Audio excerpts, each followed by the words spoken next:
Umaga, magandang gabi pala. Ang ating pag-usapan ngayon, ito na naman, parang manghuhula ito si Erwin Tulfo. Sabi niya, sometimes we have to bend the law at to comply with the wishes of the people. Grabe. Ito na ngayon, ang nangyari, binali ang batas para mabigyan lamang ng clearance si Rimulya para ma-appoint siya bilang bagong ombudsman. Binali ang batas. Ano bang batas dito, Raquel? Inom muna ako kape. Ang batas po, very clear po ang batas natin. Sa Judicial and Bar Council, naglabas po sila ng pamantayan na kailangan ang lahat na mag-a-apply na bagong ombudsman, kung may bakante sa opisina ng ombudsman, ay kailangan mabigyan muna sila ng clearance, sertifikasyon na wala silang kaso sa ombudsman. Asiwa nga naman, i-appoint ko sa ombudsman tapos may kaso ko sa ombudsman. Ganun lang kasimple yun. O ngayon, may 17 po na aplikante. Ang isa sa aplikante dyan na pinakamalakas na kung maipasok lamang na mapili lamang sa isa sa mapili ng Judicial and Bar Council na irekomenda kay Bongbong Marcos, sigurado na siya na ang i-appoint. Walang iba kundi si Boying Rimulya. Alam mo, Boying Rimulya, hindi naman sa pagmamaliit sa iyo, pero naobserbahan na kita. Hindi ka po kwalipikado mag-ombudsman. Academically and characterically. At saka mayroon pang tinatawag na conflict of interest. Bakit hindi siya pasado? Number 1 po. Tingnan mo siya, makinig ka sa kanya kung magsalita siya. Hindi po siya magaling na abogado. Very ordinary ang pag-abogado niya, mali-mali pa. Kahapon lamang, kanina ba yun may mali siya? O kahapon? Akalain mo ba sa hearing ni Lacson sa Blue Ribbon Committee ay nag-follow up sa kanya si Attorney Senator Rodante Marcoleta. Sabi niya, Mr. Justice Secretary, na napag-usapan natin kahapon. Ano ba yun? Bakit kailangan mo pa na magsauli ng pera muna ang lahat na mag-a-apply sa state witness, maging state witness? Ano sagot niya? Oo daw, kailangan. Sabi ni Marcolita, wala naman sa batas yan. Ang batas na nagsasabi, hindi kasama sa hinihingi yung pagsauli ng pera para ikonsidera na magiging testigo ng bayan laban sa totoong kriminal.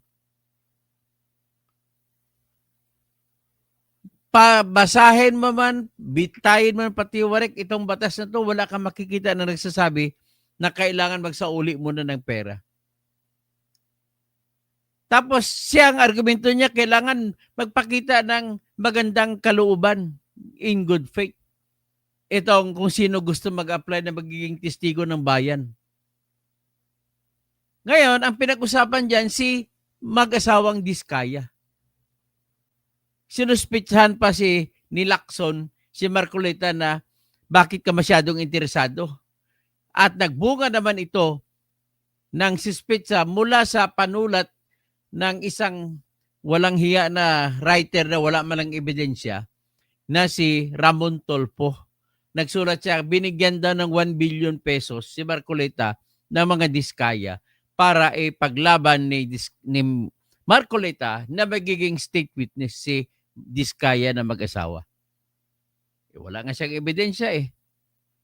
Ang katwiran ni Marcoleta, una, si mga Diskaya lang couple ang pinakamalaking kontraktor, ang pinakamaraming nakupo na kontrata. Nang ibig sabihin, marami silang kausap na politiko. At sila ang mas may pinakamaraming alam kung sino ang politiko sa likod ng mga flood control projects. At bakit? Kailangan nyo hingi at pabayarin nyo muna. Yan ang tanong niya. Hindi naman. Sa totoo lang, wala sa batas. Ngayon, dapat nagtanong sana si Marcolita at saka isa itong bubo na si Erwin Tulfo. Sometimes we have to bend the law. Kasi daw sumigaw ang mga tao sa EDSA at saka sa Luneta na ibalik ang pera. Bakit hindi mo sinunod ang sigaw ng mga tao na mag-resign si BBM? Di ba? Kung sigaw lang pakinggan mo, ikulong mga korap. Number 1 nilang nasigaw. Ikulong ang korap. Kasunod na lamang nasigaw ang Marcos resign at isauli ang pera. Yan ang tatlong panawagan. Andun ako sa rally. Kaya huwag mo akong diktahan, Erwin Tulfo. Wala ka ron. Pero, ganun pa man, Mr. Erwin Tulfo, hindi mo pwede gawing panukat ang salita sa rally na iyon nga ang gusto ng tao. Kasi unang-una, ilan lang kami ron? Sa side namin, mga 50,000 lang kami, yung People Power Monument at saka hanggang sa EDSA Shrine. Sa Luneta, siguro may 100. Mahigit. Yung sa Liwasang Bonifacio, siguro mga 10. O sa ibang mga lungsod-lungsod, maraming lungsod, may mga 5,000, 2,000, 4,000. Ganun pa man, hindi yan nagpapakita na iyon ang totoong hanap ng tao. Kasi unang-una, masasabi lamang natin na iyon nga ang gusto ng tao na pa-resignin si Marcos, ikulong mga korap, at ibalik ang pera na ninakaw ng mga korap kung tayo ay nag-conduct ng survey. Tinanong natin sila lahat. Walang survey nga eh. Impression mo lang yan. Bakit ka naman nagmamayabang, nagtatapang-tapangan ganon, Mr. Tulfo, at kinukontra mo na magiging state witness sa mga Diskaya? Bakit? Kasi gusto ninyo, ni Boying Remulla, ay labagin nyo ang batas para kumita kayo. Paano ba sila kumikita, Raquel? Alam mo ba? Pag-isipan ba kung paano sila kikita kay Diskaya? Kasi wala sa batas na nagsasabi na bago ka gagawing testigo ng bayan o state witness, kailangan isauli mo, magbigay ka muna ng pera, isauli mo yung pera ninakaw mo. Wala po, na hindi nakalagay sa batas niyan. Dapat tinanong nyo sarili ninyo. Kung matalino ka, Mr. Remulla, dapat tinanong mo sarili mo, bakit kaya wala? Alam mo ba ang dahilan, Kel? Bakit wala? Para hindi ibibigay sa piskal ang desisyon kung sino ang gagawing state witness, sapagkat kapag binigyan natin yan at hindi idadaan sa korte, magbibigay po yan ng daan o pagkakataon na magiging extortionist si DOJ Secretary Boying Remulla. Paano mangyari? Sasabihin lang kay Diskaya, magkano ba pera mo? Sabihin ni Diskaya, ay Secretary, mga 20 billion lang po pera ko. Atin lang ito ha. Mag-alok ka sa akin 10 billion. Ang 10 billion, hati tayo, 5 billion kukunin ko. Sa'yo na 5 billion. Di ba?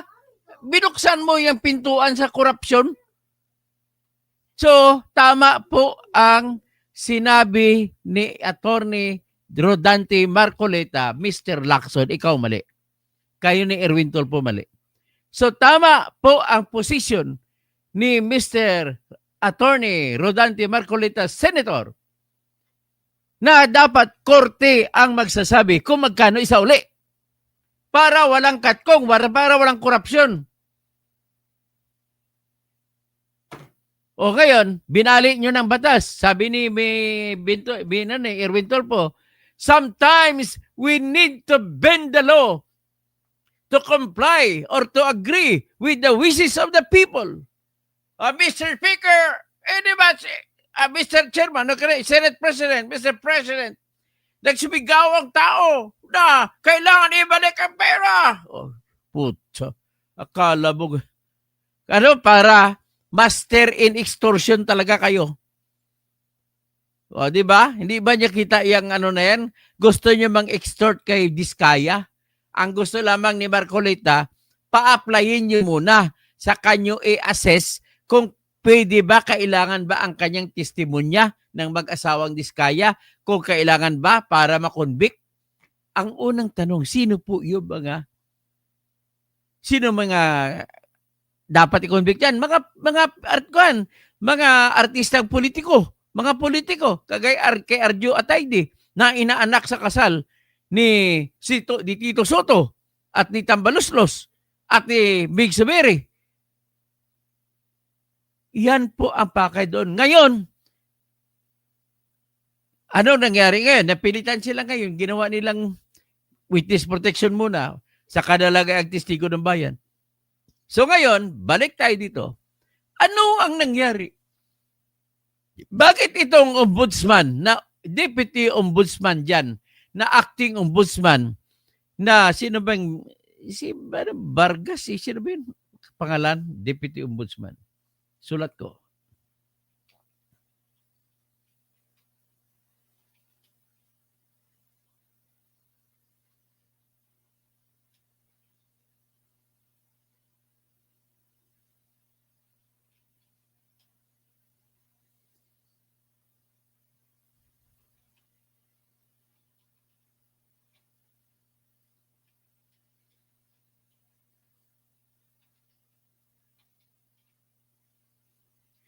Si Dante Vargas ang deputy ombudsman ngayon. Siya ang acting dahil nag-retire na si Samuel Martires. So ngayon,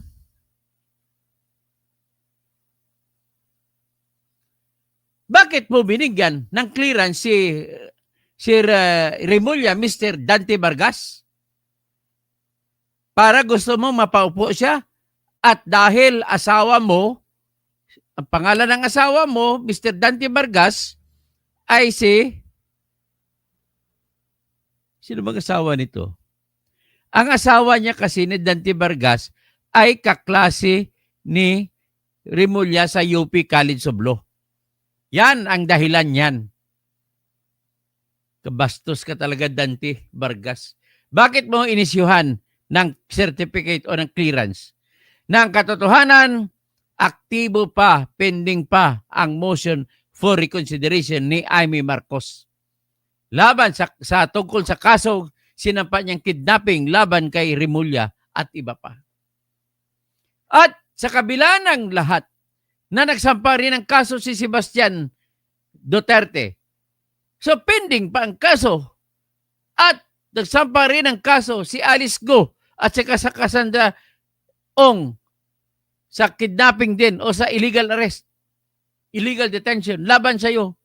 Bakit mo inisyuhan ng clearance, Mr. Dante Vargas? Buisit ka talaga. Kaya hindi umunad ang bayan natin. Lahat lang ginagawa ninyo, lahat ng mga yarian, lahat ng pagiging unfair, hindi nyo pinapairal ang batas. Ang batas dyan, basta may sinampang kaso, ay hindi nyo pwedeng sabihin na wala kaso. Ngayon, di pinadaan nyo yung dalawang bagong kaso, tinanggal nyo, ginawa nyo undocketed, tinanggal sa docket. At kung tinanggal sa docket, hindi nyo na i-consider ngayon na kaso. Anong ibig sabihin yan? May katwiran ba kayo? May kapangyarihan ba kayo, Dante Vargas, na gano'n yan? To the contrary, Mr. Ombudsman, acting ombudsman, hindi mo po pwede magagawa yan. Sapagkat mo, iniutos sa ating konstitusyon na ang pagsampa, kahit sino magsampa ng kaso, ay obligasyon ng ombudsman na aksyonan kaagad. Kaya bawal po na hindi kayo magdadakit. Tingnan natin.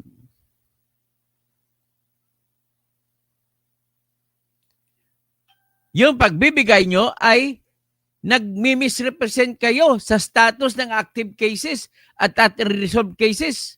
May MR pa si Amy Marcos eh. O, nilabag na rin ang internal rules ng ombudsman, including the May 2025 circular on automatic docketing and transparency. Bakit? Tinanggal nyo na ba ang automatic docketing?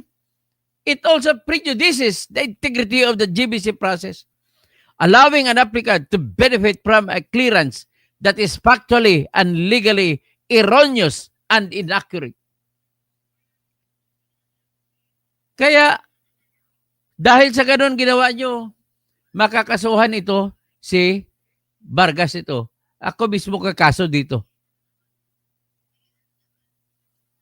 Nakalagay po kasi sa Article 11, Section 12 ng Constitution na the lawyers are reminded that the anti-graft body, ang anti-graft body, yung ombudsman and his deputies are protectors of the people and as such shall act promptly on all complaints.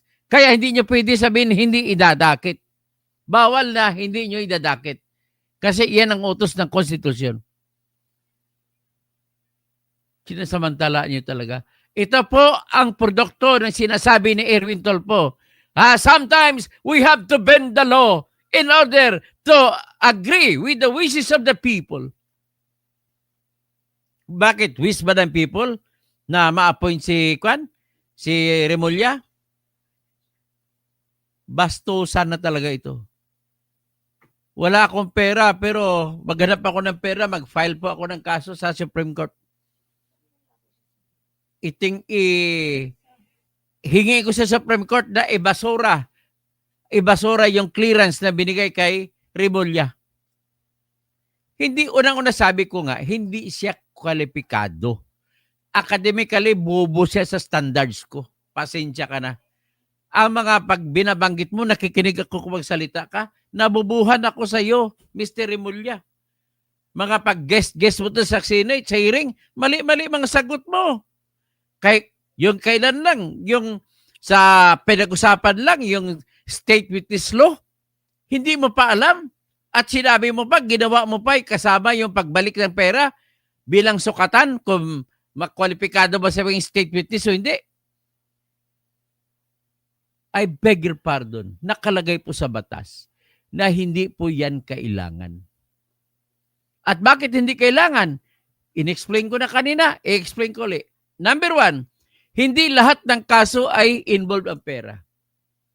So, anong pera papasauli mo kung ang kaso murder, ang kaso kidnapping, walang pera o hindi naman po ransom? Ngayon kung plunder ang kaso, ipasauli mo pera, pwede yun. Pero hindi mo gagawing na obligatory. Hindi mo pwede i-compel. Ang importante po kung bakit binuo po yung state witness law o yung magiging testigo ng bayan ay para makakakuha ng mga testigo na kailangan maikonvict ang mga kriminal. Sabi sabihin, mas mahalaga ang testimonya kaysa pera. At ang pangatlo kong rason, pag pinayagan natin na magbibigay kagad ng pera, magbubukas ng pintuan yan sa korupsyon. Bakit?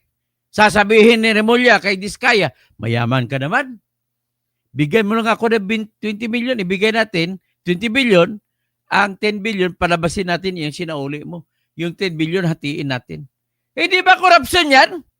Kaya dapat lang, tama si Senator Marcolita sa pagsasabi na ang korte lamang magdesisyon kung magkano ang isa sa uli ng mga testigo gaya ni Diskaya at gaya ni Bryce. Wala kayong karapatan sa magsasabi kung magkano ang dapat isusuli. Kung sasabihin nyo kung magkano, hayaan nyo lang ang testigo magbigay. Kagaya kay Bryce Hernandez, sinauli ang isang Lamborghini, sinauli ang GMC, isasauli pa yung isang sasakyan. Tama na ba yun? Bigyan nyo ng karapatan ang akusado na magiging testigo na siya magdesisyon kung magkano sa huli niya. Hindi pwede. Kailangan ang korte ay magsabi kung magkano ang ninakaw. Kaya, nakita ko ito, hindi ako papayag dito. Sana kung may makatulong sa akin, magambag kayo, para naman wala naman akong trabaho kasi wala akong lisensya pagka-abogado. Ang problema kasi sa Supreme Court na to, yung kasong isasampa ko para sa bayan. Ako pa magbabayad. Magbabayad ako nito ng 6,500 sa filing fee lang. Tapos magpapasirox, akin pa lahat. Ako pa susulat ng reklamo. Hingin ko sa Supreme Court na bawalan ang ombudsman, or imandamos ko siya na bawalan siya na huwag siya magbigay ng clearance sapagkat batas na yan na dapat magbigay ng clearance kung walang kaso ang tao. May kaso, klarong-klaro. Ito po ang GCash number ko po. Salamat.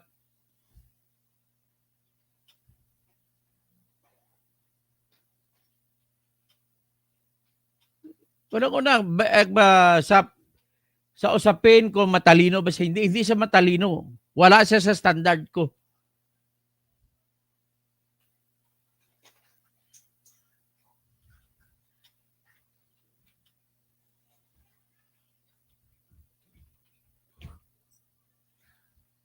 O, yan pong GCash ko.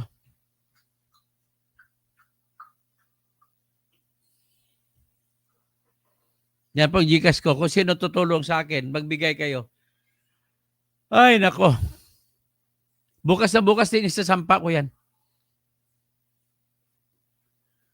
Nakakasar itong bayan natin. Sinasamantala kung sinong nasa kagaya panahon ni Duterte. Sinasamantala din ng mga tao ni Duterte. Ngayon, panahon ni Marcos, sinasamantala din ng mga tao ni Marcos. Sa panahon ni Noynoy, sinasamantala rin ng mga tauhan ni Noynoy. Sa panahon ni Gloria, ganun din. Maulit-ulit na lang ba tayo na ganito? Anong mangyari sa buhay natin kung ganito na lang tayo lagi? Kaya, ito, nabuo ko ng petition ko, basahin ko petition para makinig kayo. I-finalize ko na lang ito.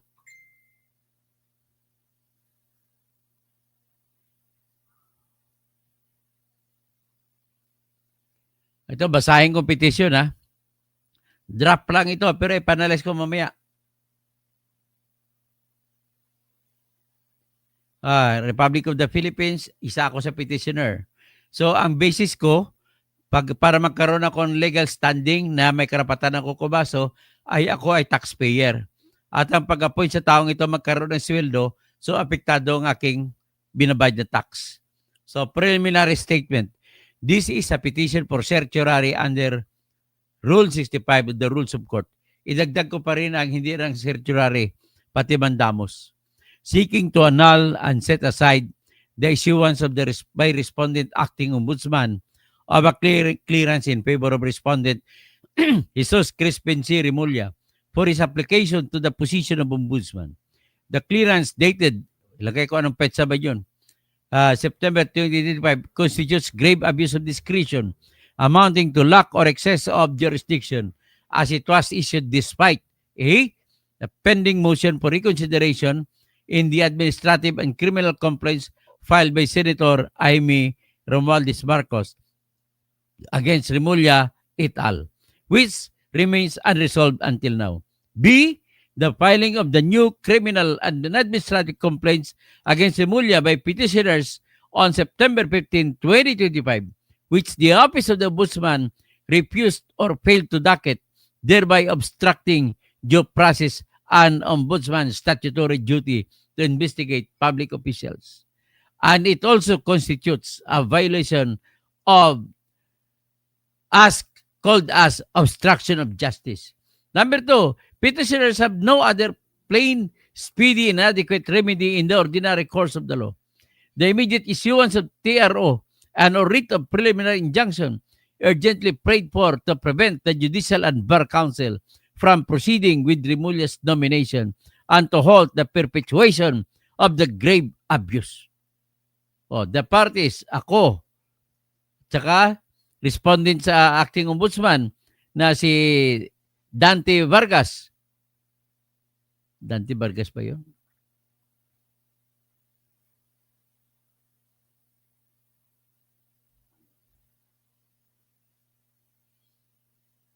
Dante Vargas, or other deputies, Anderson Lo of the Ombudsman for Mindanao, and Jose Balmio Jr., Ombudsman for Luzon or Moleo.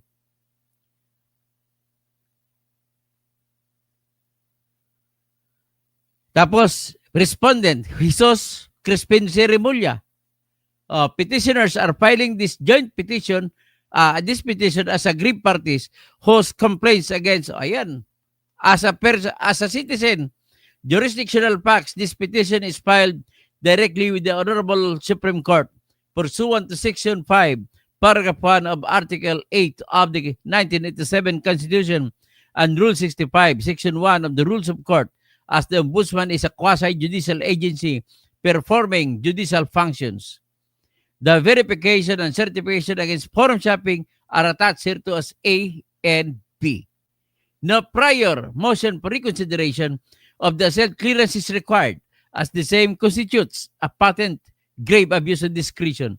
Petitioners' complaints were filed within the reglementary period, and the amount involved does not exceed the threshold for the original jurisdiction.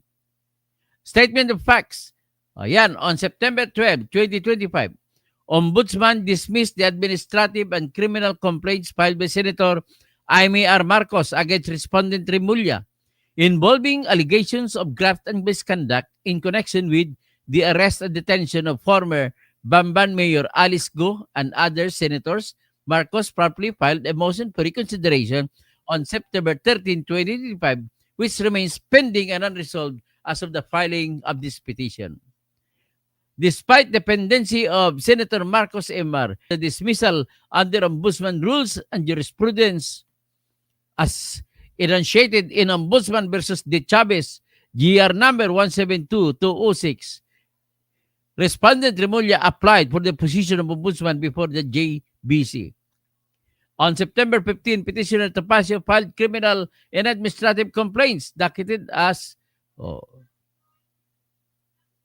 Remulla and Undersecretary Felix T. for arbitrary detention. Okay, tapos contemporaneously on September 15, 2025, 8:55 a.m., Petitioner Sebastian Z. Duterte filed 9 criminal cases for kidnapping. Yan, nagawa ko ng petition. Mga facts na lang yun. Yan na.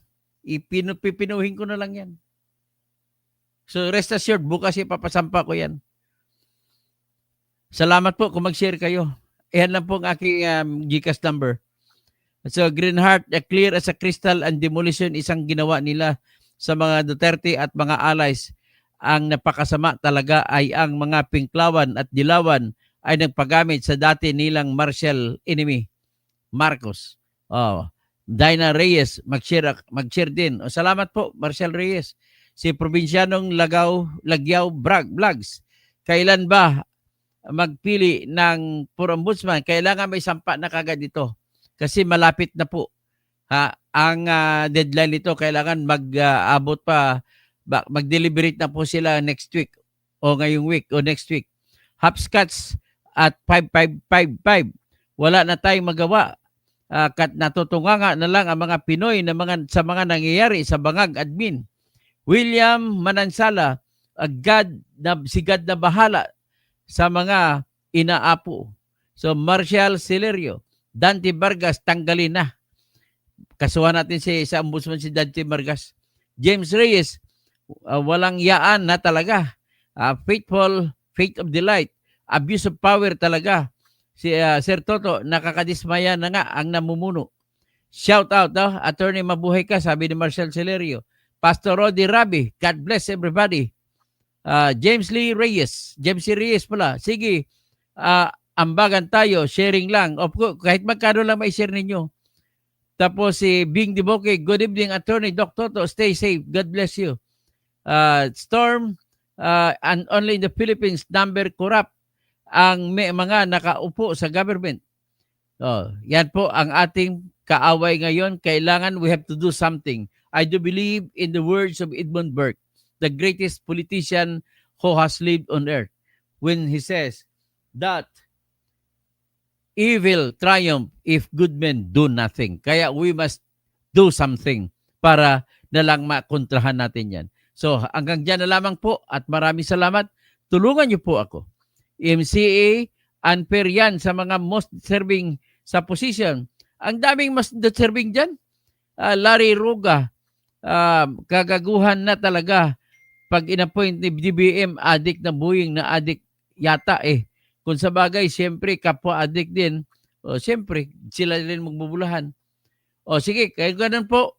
Nasa inyo po yan. Andyan pong GCash number ko. Kayo na po bahala. Kung magano, at least ako gagawin, tatapusin ko ito.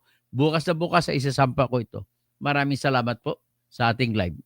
At yung mga team replay, paki-skip ng ads, paki-like lahat, paki-share para naman ayan lang ang aking hiningi para mananatili akong aktibo, mainspirado sa pagbablog kagaya nito. Kung nagustuhan niyo ito ng aking ginagawa, please supportan niyo po ako. So, maraming salamat po sa lahat.